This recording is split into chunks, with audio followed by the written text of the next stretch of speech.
Good morning बच्चों। आज इंटे मनके तथा अस्थियों के अंतिम भाग या अंतिम अभ्यास संख्या 5 में आप सभी का स्वागत है। आज मैं दो अति महत्वपूर्ण प्रश्नों को लेकर आपके समक्ष उपस्थित हुआ हूँ। आइए जानते हैं ये कौन है। सबसे पहला प्रश्न, हड़प्पा सभ्यता की भारतीय सभ्यता को क्या देन रही हैं, उनके बारे में डिस्कस करेंगे। बहुत सारी देन हैं जो आज भी प्रचलित है। दूसरा है, भारत की मानचित्र पर हड़प्पा सभ्यता के मुख्य केंद्र को दर्शाना वेरी इंपॉर्टेंट, आता ही आता है। हर दूसरे वर्ग तो पक्का ही आता है। तो ये दो प्रश्नों के बारे में आज जानेंगे। पहले लेते हैं, हड़प्पा सभ्यता से हमें क्या देन मिली है, भारतीय संस्कृति को क्या मिला है।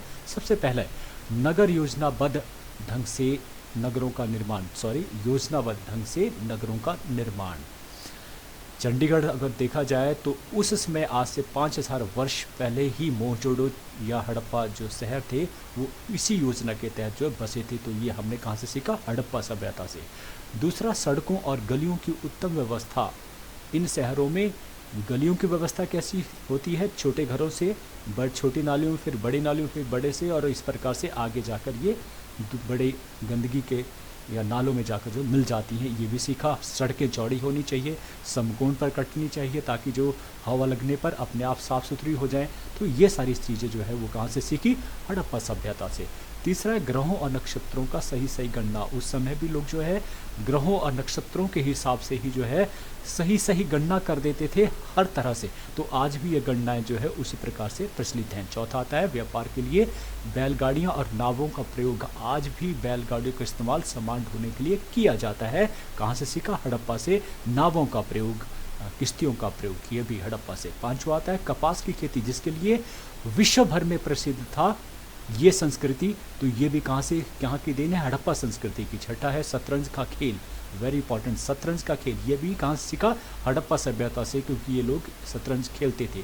बाट बनाने की कला, चौंदड़ों में बाट बनाने का बहुत बड़ा कारखाना जो है वो स्थापित था। इसी प्रकार आज भी पूरे देश में एक ही जगह से एक ही इकाई के बाट जो है वो बनाए जाते हैं। ये कला भी हमने कहाँ से सीखी? हड़प्पा सभ्यता से।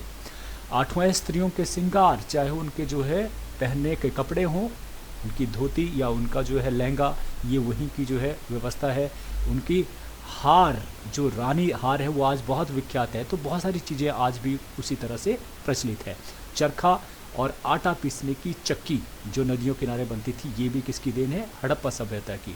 देवी देवताओं की पूजा करना, जिसमें से मातृदेवी की बात करें, प्राकृतिक जैसे पेड़ पौधों की बात करें, पीपल की पूजा करें या शिव की पूजा करें, ये सारी कहाँ से हैं? हड़प्पा सभ्यता से। नदियों और सरोवरों में स्नान करने की प्रथा आज भी जो है खास मौक़ों पर सरोवरों में स्नान किया जाता है, नदियों में स्नान किया जाता है। कुंभ का आपकी जो है वो एग्जाम्पल है। निष्कर्ष निकलता है कि उपयुक्त विवरण से स्पष्ट है कि आधुनिक सामाजिक, आर्थिक और धार्मिक जीवन में प्रचलित अनेक रीति रिवाजों का श्रेय हड़प्पा सभ्यता के लोगों से ही प्राप्त हुआ है। निस्संदेह हड़प्पा सभ्यता की देन सदैव अमर रहेगी तथा इसका वर्णन स्वर्ण अक्षरों में होता रहेगा। अब अगला प्रश्न जो है वो बात करेंगे, वो है हड़प्पा सभ्यता की मुख्य केंद्र। इसके लिए आपको कम से कम पहले केंद्रों के बारे में पढ़ना जरूरी है। तो मैं याद दिलाने के लिए इन केंद्रों के बारे में आपको शॉर्टली जो है पढ़ाऊंगा।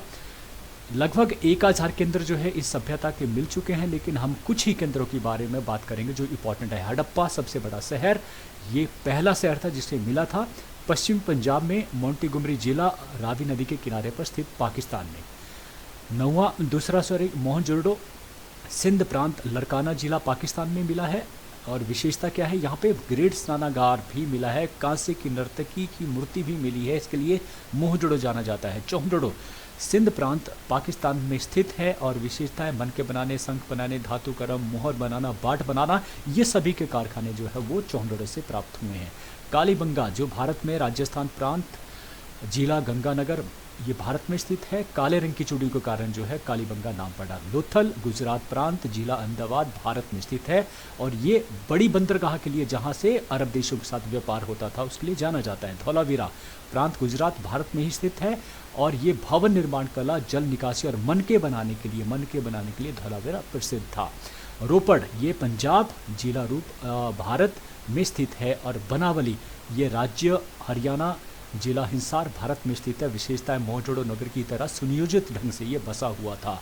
आलमगीरपुर प्रांत उत्तर प्रदेश, जिला मेरठ, भारत में स्थित है और विशेषता हड़प्पा संस्कृति के आभूषण, मूर्तियां और बर्तन यहाँ से प्राप्त हुए हैं। तो ये शॉर्टली हमने पढ़ा। अब आते हैं इंपॉर्टेंट बात के ऊपर, वो है मानचित्र कैसे भरा जाए। तो इस तरह का एक ब्लैंक पे आपको मानचित्र आएगा जिसके ऊपर आपको इस सभ्यता के मुख्य केंद्र दर्शाने होंगे। सबसे पहले हम बात करते हैं पाकिस्तान में इन केंद्रों को जानते हैं कौन कौन से हैं। इस जगह के ऊपर भारतवर्ष के इस मानचित्र को आपने रखना है, इस जगह का ख्याल रखना जो राजस्थान का एक हिस्सा है। इसको अगर मैं आधे हिस्से में डिवाइड कर दूं तो इसी की दिशा की तरफ आपने बढ़ना है। इसके आधा हिस्सा और बढ़ते हुए आपने यहाँ पर निशान लगाना है और ये जो जगह पड़ी ये पड़ा आपका चहुंदड़ो। याद रखना इस जगह का नाम है चहुंदड़ो। अब इसी जगह को ध्यान में रखते हुए जितना यहाँ से यहाँ डिस्टेंस है उतना ही आपने आगे की तरफ बढ़ना है इंडस रिवर की तरफ को और आपने निशान लगाना है दूसरी तरफ को, सर इसको बढ़ते हुए अगली तरफ को। और ये जगह पड़ी आपकी मोहनजोदड़ो। फिर आपने पाकिस्तान के ये वाला हिस्सा क्या रखना है, इस हिस्से के पास आपने यहाँ पर निशान लगाना है और ये नया नगर है जिसके बारे में हमने बात नहीं की थी, है मेहरगढ़। उसके बाद जो है चौथी जो जगह दर्शानी है वो है, सबसे पहला खोजा गया नगर वो था हड़प्पा और ये रावी नदी के किनारे जो हिमाचल से निकलती है, इस रावी नदी के किनारे पर ये स्थित है। लेकिन यहाँ पर हमने पहले भी मानचित्र में पढ़ लिया है, इस साइड को अमृतसर पड़ा, इस साइड को लाहौर पड़ा। तो इस जगह से ही नीचे की तरफ आपने आना है और यहाँ से रावी नदी के किनारे आपने जो है निशान लगाना है। और ये जगह जो पड़ी ये क्या है, हड़प्पा। याद रखना इस जगह का नाम है हड़प्पा। अब पाकिस्तान के बाद आते हैं भारतवर्ष में। अब इन कौन कौन सी जगह हैं, अगर ये गले वाला हिस्सा देखें भारतवर्ष के मानचित्र का, जितना यहाँ से यहाँ है उतना ही आपने इस तरफ को बढ़ना है और इस जगह का आपने निशान जो है लगाना है। और ये जगह पड़ी पंजाब में रोपड़ जगह, ठीक है, ये भी हड़प्पा सभ्यता के अंदर रही है। फिर इसके बाद आपने राजस्थान में आना है। राजस्थान का ये जो हिस्सा है आधा भारतवर्ष का जो ये आधा हिस्सा है, इसको आधा हिस्से के काटने के बाद इस तरफ को आना है जितना आप जो है मोहनजोदड़ो के लिए गए थे और लगभग इस जगह के ऊपर निशान लगाना है। और ये जगह जो पड़ी राजस्थान में जो पड़ती है उसका नाम है कालीबंगन, जो काले रंग की चूड़ियों के कारण विख्यात था, ठीक है। अब इसका आधा हिस्सा आपने करना है और आधे हिस्से के बाद जो नीचे की तरफ आपने जाना है और इस जगह का नाम है बनावली, जो हरियाणा में स्थित है, बनावली, ठीक है। अब आता है उत्तर प्रदेश में, जो उत्तर प्रदेश में हुआ आलमगीरपुर। ये जो उत्तरांचल है, उत्तरांचल का इस साइड से ये के नीचे की तरफ जो है वो आपका उत्तर प्रदेश पड़ता है। तो ये गंगा और यमुना के बीच वाला जो हिस्सा है यहाँ पर आपने निशान लगाना है और ये जगह पड़ी आपकी आलमगीरपुर। याद रखना आलमगीरपुर। अगर ऐसे याद नहीं रहेगा, नदियाँ नहीं होंगी, तो आपने ख्याल रखना है कि इसके निचली साइड को जितना ये है उतना ही आप नीचे की तरफ जाएं, या आपने इसको देखेंगे तो त्रिभुज की तरफ ये आकार बनेगा। आप किसी भी तरह से जो है फिजियोलॉजी जानकर जो है वो आपने इसका निशान लगाना है। अगर मैं ऐसे कर देखूँ यहाँ से जितना है उतना ही यहाँ पर भी हो सकता है, लगभग जो है इतना रहेगा। तो ये आलमगीरपुर। अब इसके बाद अगर आ जाते हैं गुजरात में ही सीधे। गुजरात में 3 महत्वपूर्ण केंद्र इस सभ्यता कर रहे हैं। सबसे पहले वो क्षेत्र जो अपने बंदरगाह के लिए जाना जाता था वो था लोथल। तो यहाँ ये कटा हुआ हिस्सा यहाँ अंदर जैसे यहाँ आपने लगाना है निशान और इस जगह का नाम है लोथल, ठीक है। लोथल के बाद जो है इसके इस साइड को जो है आपने बढ़ना है और ये आपका पड़ा रंगपुर। फिर रंगपुर के बाद आपने यहाँ पर आना है और ये पड़ा आपका धौलावीरा।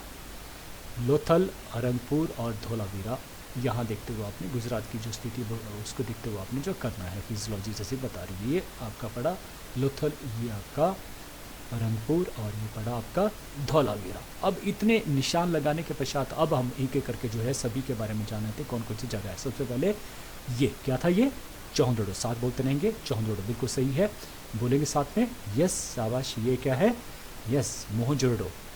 ये क्या है, बिल्कुल मेहरगढ़।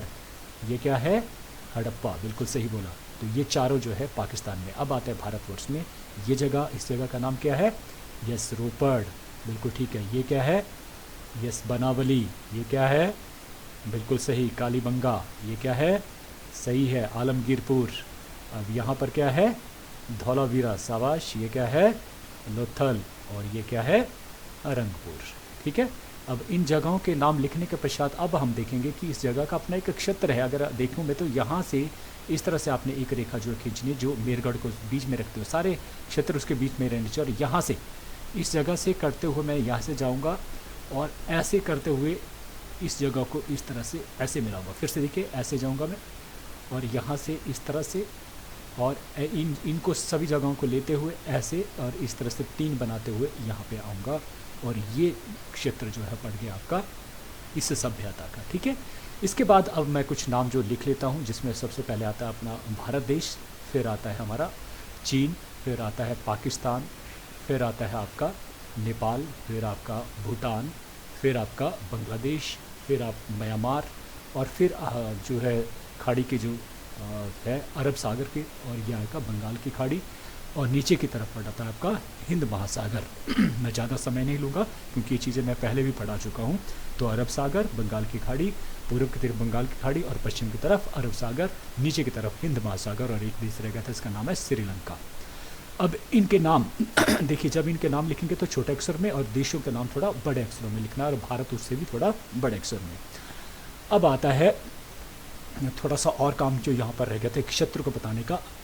अलग अलग तरह से आप क्षेत्र जो बता सकते हो, कोई डॉटेड करके बताता है, कोई लाइनें ऐसे लगा सकता है, कोई जो है वो शेड भी करते हैं, तो अलग अलग तरह से आप दर्शा सकते हैं। तो मैंने लाइन जो है वो बनाई है क्योंकि यही संभव थी कंप्यूटर पे, तो मैंने इस तरह से ये क्षेत्र जो बता दिया है। ठीक है, लेकिन आप जब ये लाइनें लगाएंगे तो नाम के ऊपर ये लाइनें नहीं आनी चाहिए, ताकि नाम जो है साफ़ सुथरा दिखाई दे।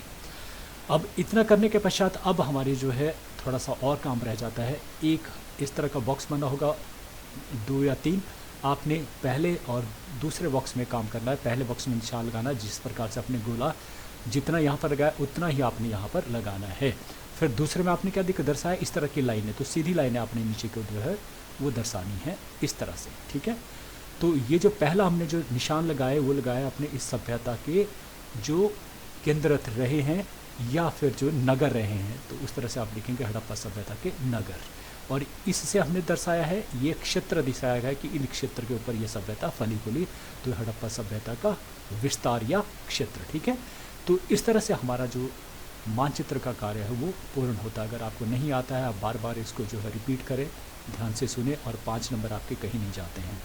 तो अंत में मैं हमेशा 2 लाइन आपके लिए लेकर आता हूँ। आज देखते हैं, आपको याद होगा दूसरा राष्ट्रीय गीत जिसे मोहम्मद इकबाल ने लिखा था, सारे जहां से अच्छा हिंदुस्तां हमारा, ये उसी की 2 पंक्तियां हैं। मजहब नहीं सिखाता आपस में बैर रखना, हिंदी है हम वतन है हिंदुस्तां हमारा, हिंदुस्तां हमारा। लिखने वालों ने बहुत खूबसूरती के साथ ये लाइनें जो लिखी हैं, पर क्या हम आज भी इन लाइनों के मायने रखते हैं? क्या हम चाहते हैं ऐसा देश, ऐसा मुल्क जहाँ पर कोई किसी से वैर ना रखता हो?